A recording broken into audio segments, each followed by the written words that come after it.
तो बेटा हम पढ़ रहे थे आपके चैप्टर 16 आत्मविश्वास और प्रेरणा के आधार स्रोत डॉक्टर एपीजे अब्दुल कलाम। इसमें हमने बेटा आपको पढ़ा था लिखित के लघु उत्तरीय प्रश्न पूरे हो चुके हैं हमारे। दीर्घ उत्तरीय प्रश्न में हमने क्या कर लिया था, तो अभी हम करेंगे दीर्घ उत्तरीय का ख था। इसमें बचपन से लेकर ग्रेजुएशन तक डॉक्टर कलाम की शिक्षा के विषय में लिखना था। तो हमने बताया था उन्होंने प्राइमरी शिक्षा करी, उन्होंने उसके बाद वो सेकेंडरी स्कूल में गए, उसके बाद उन्होंने मिशनरी स्कूल से अपने बीएससी करी है ना। तो ठीक है बेटा, ये सब आगे है।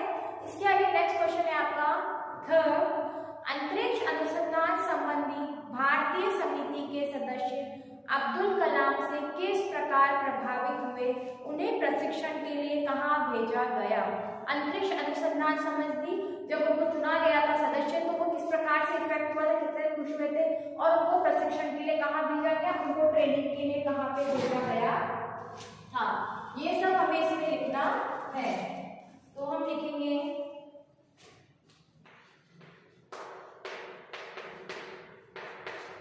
अंतरिक्ष अनुसंधान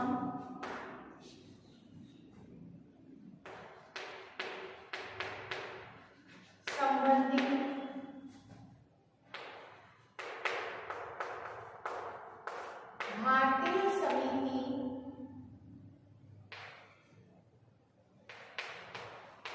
भारतीय समिति के सदस्य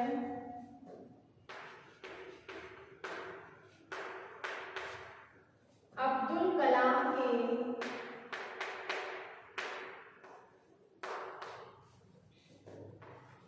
परिश्रम, लगन, ज्ञान व आत्मविश्वास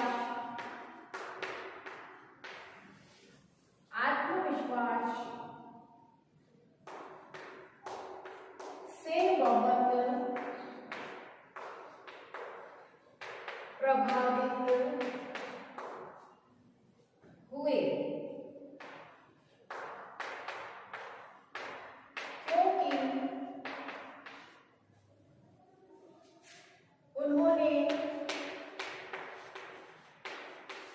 क्योंकि उन्होंने नंदी नामक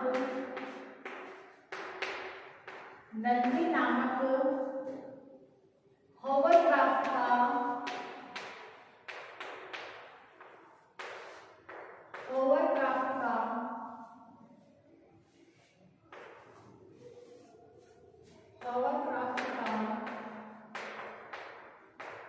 निर्माण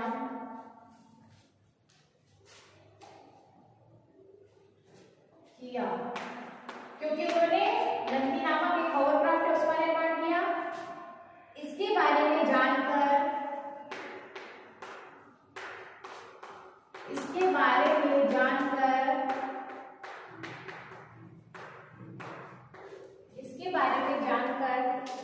रॉकेट इंजीनियर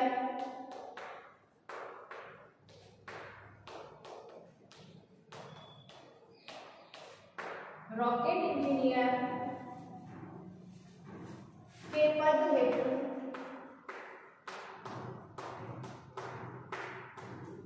पद हेतु उन्हें मुंबई में उनका साक्षात्कार लिया। मुंबई में उनका साक्षात्कार हमने पहले भी पढ़ा है। साक्षात्कार का होता है इंटरव्यू। मुंबई में उनका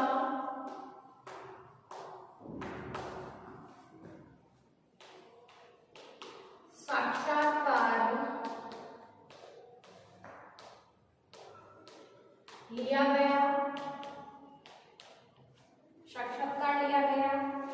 डॉक्टर विक्रम साराभाई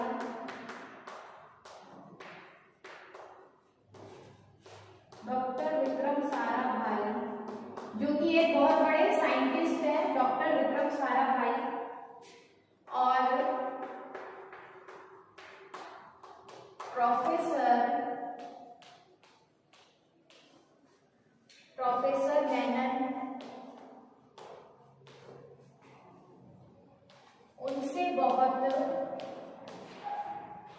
प्रभावित हुए, बहुत प्रभावित हुए और उन्हें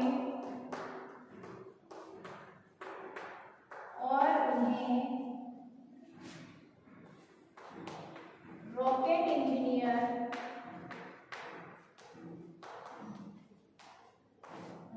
इंजीनियर चुन लिया,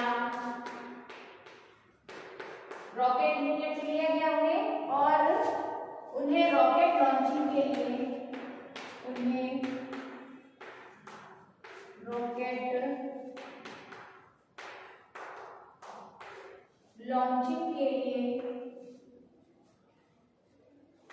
लॉन्चिंग प्रशिक्षण के लिए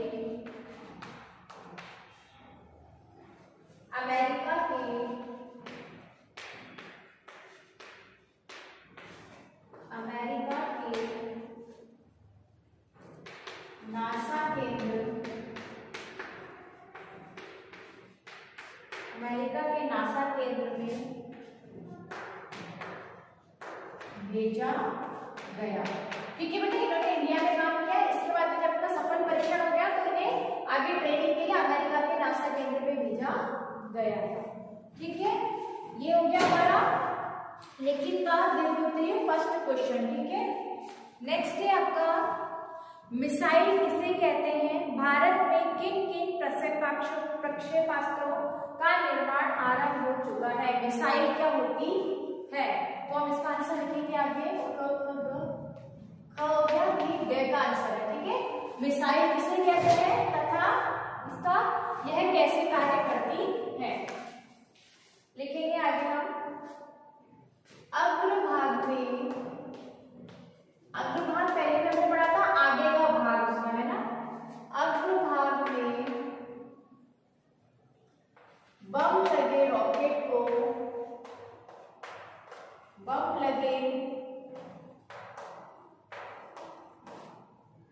रॉकेट को मिसाइल कहते हैं।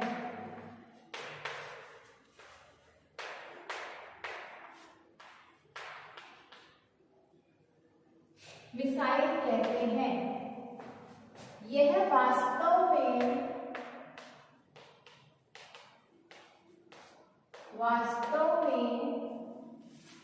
एक विध्वंसक हमने पहले पढ़ा था इसका, बहुत ही विनाशकारी हथियार है। विध्वंसक हथियार है। मिसाइलों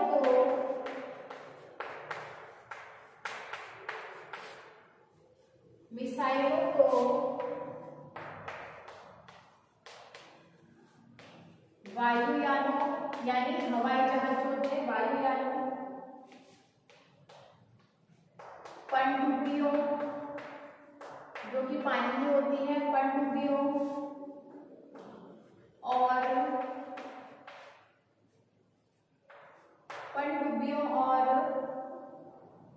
भूमि में दागा जा सकता है। भूमि के अंदर, अंडरग्राउंड जिसे बोलते हैं ना,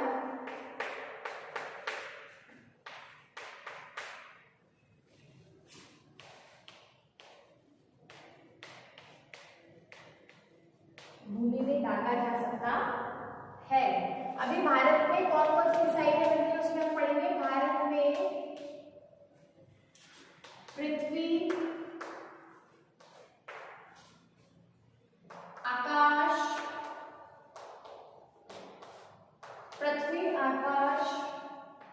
नाग, अग्नि जैसे विभिन्न प्रक्षेपास्त्र, विभिन्न यानी डिफरेंट टाइप के प्रक्षेपास्त्र प्रक्षेपास्त्र का निर्माण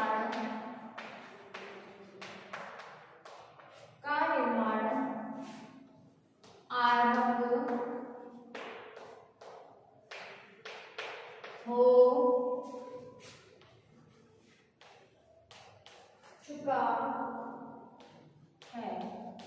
ठीक है, तो क्वेश्चन था हमारा कि मिसाइल किसे कहते हैं, तो अग्र भाग में बम लगे रॉकेट को, रॉकेट के जो आगे वाला भाग होता है उसमें रॉकेट में उसमें बम लगा रहता है तो उसको मिसाइल कहते हैं।